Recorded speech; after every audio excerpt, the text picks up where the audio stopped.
So what we're going to do today is kind of a quick run through and preview for the January 14th meeting, which is going to be fully focused on supply chains. And I love supply chain. It's my favorite topic in the world. And so Scott allowed me time on the calendar today to talk with you sort of in an interactive way about circular supply chains. So to get started and how circular supply chains can mitigate the risk to your operations, that's really what we're focused on today. So just level setting, we've all heard about the impact that circularity has with supply chains, but I'm going to quickly go through 5 characteristics of a circular supply chain. This is just to have it fresh in our minds. There's certainly more than this, but just as a quick refresher. So a circular supply chain is lean. This should feel familiar to all of us. We've been doing this for a really long time, really about how to use less in operations, less energy, less water, less consumables. The right types of materials, as we've just talked about, but really leaning out operations. You may have heard me say before, I find that if lean is about finding and eliminating waste, you do that first, then circularity is about finding and monetizing waste. Circular supply chain is visible. Ooh, that was the next slide. I just gave you the preview.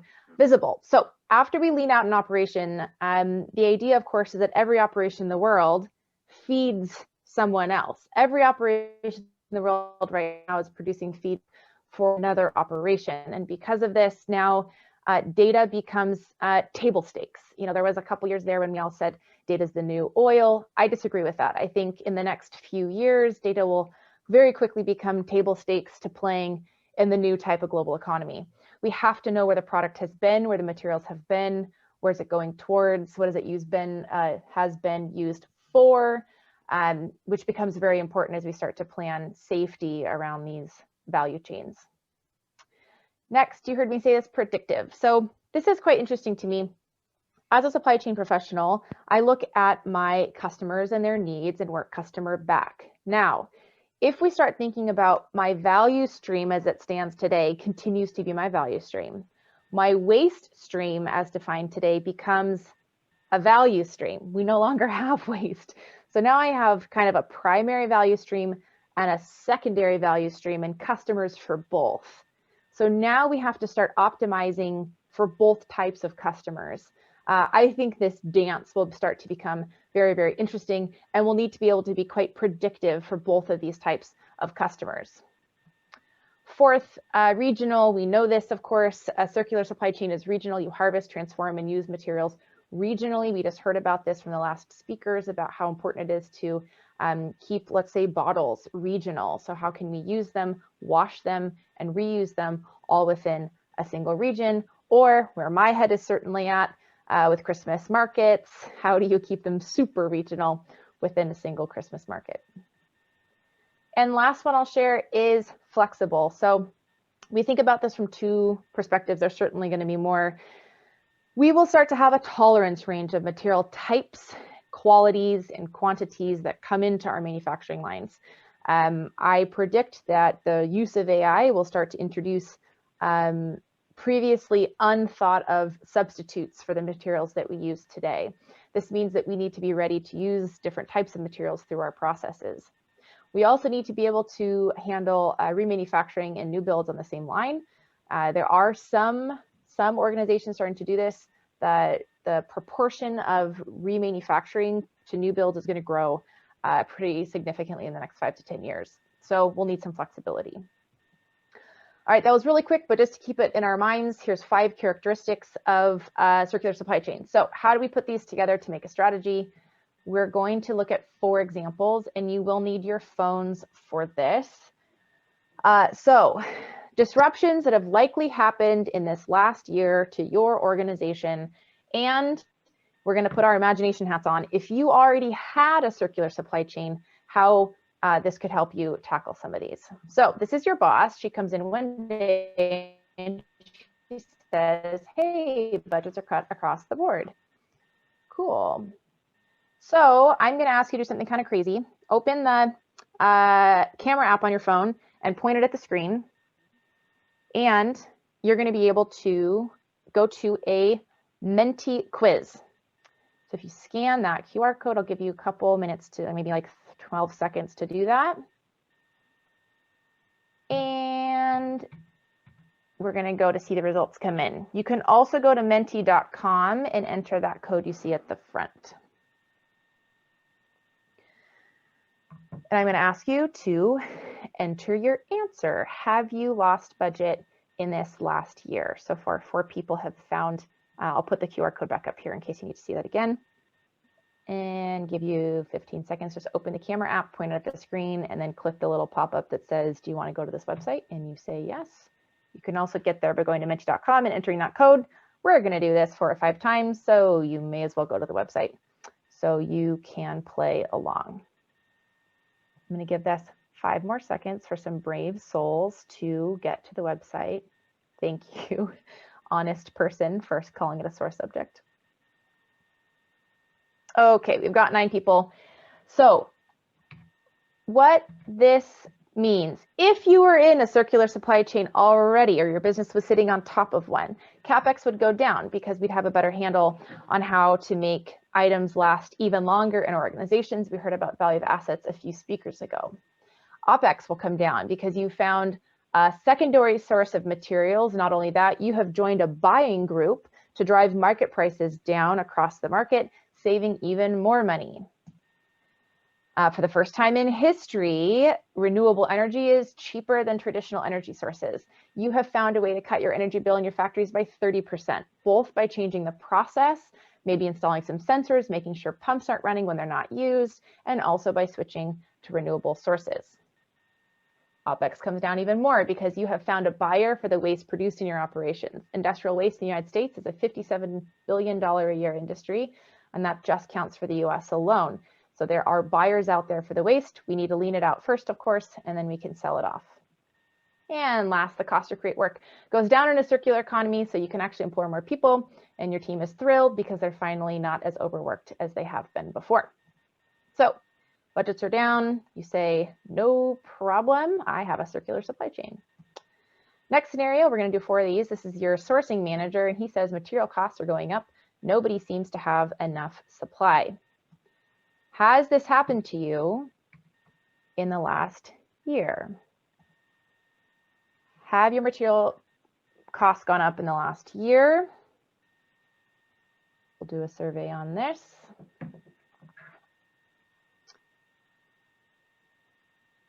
Most people are a no. You lucky souls. Oh, we're at 50-50.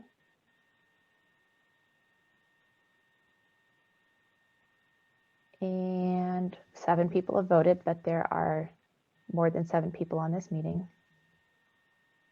We're at 8. I'm going to hold out for 9. Let's see if we can get 9. 9.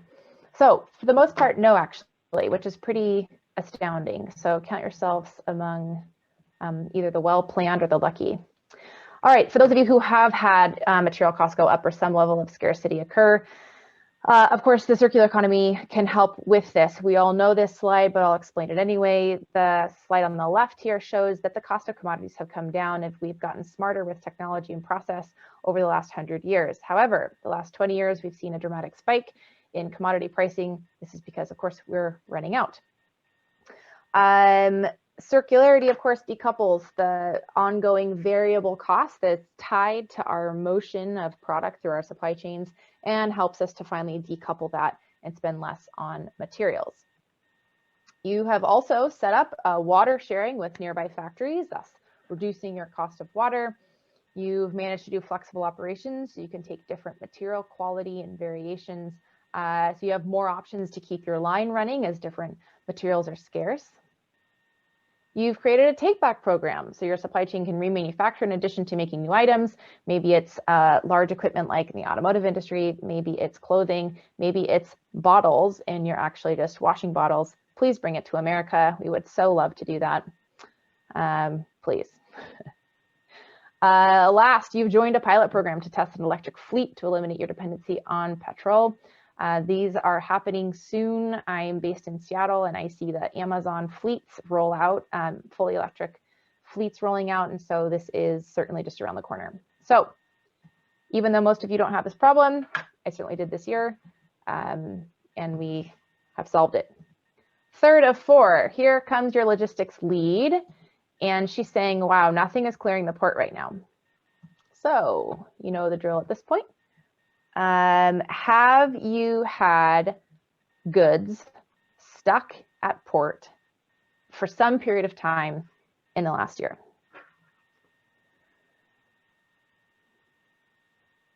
We've got a couple yeses. So far, one person who either didn't have to cross a port. Wow, a lot of people that don't have to cross ports. Pretty impressive. We're also missing like 25 votes, so I'm not sure where those people are. They need to come back and join us. Okay, good. So if you were in a circular supply chain, everything is local, right? So you've partnered with a local scrap metal provider for metals to use in your most important operations. This will help to mitigate the risk to those operations to make sure your material security is high. You have also switched your operation to using bioplastic made from local food scraps and bioscraps. I know we could talk about plastics for days and days, but you can make plastic from just about anything, and you are managing to do that. Lastly, you have decentralized your factory operations to be closer to the point of material harvest and material use. Now, I know this sounds crazy, but this is, I fully predict the majority of operations will be decentralized like this in the next 10 years. We just no longer have the types of returns that we did when we set up these large global manufacturing centers. Product is now easily moving 15,000 miles, a pair of jeans, for example, even pears that you eat out of a little plastic container grown in South America, packaged in Asia, eaten in the United States, moving 18,000 miles for a can of 75-cent pears. It's getting out of hand. All right, so in a circular supply chain, we could mitigate this risk. Last example I'll give here is, this is your company's sustainability leader. She's looking quite chuffed, as you can tell, because she's managed to get everyone to commit to a carbon neutral goal by 2030. So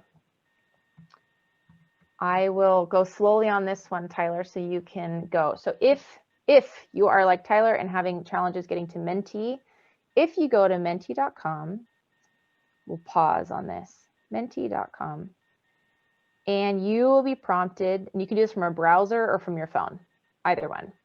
You'll be prompted to enter that code 947535 at the top of the screen. And you should see the question, if your company has made a carbon pledge at any time. Have you made a carbon pledge this year, previous years that you are on the hook for? Tyler, did that solve your Menti woes? I hope so. We've still got 8 really committed people to doing this, so I appreciate all of your time. Okay, so let's get back to our last example here. If you are in a circular supply chain already, transportation accounts for 15% of global emissions. Your strategy of a short regional supply chain with that electric fleet we saw has dramatically reduced your carbon output. Because you're more local, you've actually nearly eliminated the need for air freight. So you're able to use other modes of transportation, and air, of course, is a massive carbon emitter. Energy is about 1/3 of carbon emissions. You've cut energy use, as we've talked about, in your operations and switched to renewable sources of energy. So you're doing really well on this. And last, one element we don't talk very often is digital waste. So you have taken a critical look at the AI you use in your supply chain. Sometimes we're getting a little out of hand with our use of AI for little dashboards, but training an off-the-shelf AI language processing system, something that's quite basic, produces 1,400 pounds of emissions. It's about the same as flying round trip between New York and San Francisco. Round trip, one algorithm to train it. So the carbon emissions we see as a result of AI is actually pretty staggering. It's an area that we could probably spend an entire session on, but have a critical look about where you're using the cloud and AI in your supply chain, and you can reduce your carbon emissions. So we're feeling pretty good about this. Now I've got 2 more questions for you, and then I will wrap up for today. So this is good to see. Most people have a carbon commitment. All right, of those 5 characteristics we talked about at the beginning, which characteristics would most help your operation or be most helpful to your operation today? If it was lean, how helpful would that be? If it was visible, can you imagine being able to fully see the everything that happens in your supply chain today? I laugh because it's really hard to do that. What if it was perfectly predictive and we could give a great idea to the next people in line? It was regionally focused. You don't have to cross any borders. You do everything fairly local, and it's totally flexible. You can switch to different types of products quite quickly. So you have a slider bar, 1 through 10, and you can do your vote here and see where you fall in the votes. And I kind of like this view because it gives us also kind of a little look at how the votes are spreading. Not a lot of lean lovers. To me, that tells me you have a perfectly lean operation and there's nothing else you could possibly do to lean out your operation. All right, we got 10 votes on that. So it looks like we've got a couple more. Oh, we're up to 11, my word. Excellent. All right, thank you for sharing your perspectives on that. The next question I often get is, how do I get started? We're gonna have a problem solving workshop next month, January 14th. So we're gonna have a little bit of a different format of that meeting. Scott's gonna allow me to help facilitate a little bit of that. And we'll have a speaker pose a problem statement, and we'll do breakout groups to actually try to solve those problems for them. So it'll be a little bit of a different breakout. It's probably gonna move just as fast, but I think it'll be a really, really fun time. You can go to companiesforzerowaste.com for registration information on that. If you're super keen on supply chain, you can also join a growing network that I lead, focused just on circular supply chain. It's mostly supply chain professionals, but a few circularity professionals, and we're at circularsupplychains.network. With that, apologies for the 4 cups of coffee I've had today, but Scott, I hope that I've regained you a little bit of the schedule. Thank you. That was amazing.